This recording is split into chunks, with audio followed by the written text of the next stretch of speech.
ప్రకాష్ అని నా ఫ్రెండ్, ఆ, చాలా మంచోడు. ఆహా, ఆస్ట్రేలియాలో జాబ్. ఆ. శాలరీ ఎంత అనుకుంటున్నావు? నెలకి ₹1,00,000.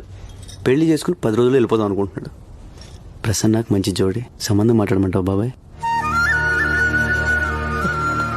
చెల్లెల గురించి ఎంత బాధ్యతగా ఆలోచించావురా. కుర్రాడు మంచివాడని నువ్వు చెబుతున్నావు కాబట్టి ఈ సంబంధం గురించి అనుమానించాల్సిన అవసరం లేదు. కానీ వాళ్ళు కట్నంగా 50 లక్షలు అడుగుతున్నారు బాబాయ్. 50 లక్షలే?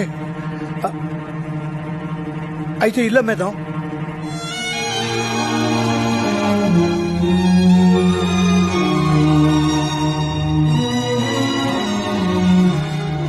అదేంటి బాబాయ్, ఈ ఇల్లు అంటే నీకు ప్రాణం కదా?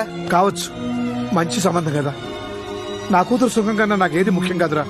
ఇల్లు అమ్మేసి ప్రసన్న పెళ్లి చేసేద్దాం. కానీ ఈ విషయం ప్రసన్నకు తెలియకూడదు. ఎందుకు బాబాయ్? ఈ ఇల్లంటే నాకు ఇష్టమని అమ్మనివ్వదు. పైగా 10 రోజుల్లో పెళ్ళంటే నన్ను వదిలి వెళ్ళలేక పెళ్లి ఒప్పుకోదురా.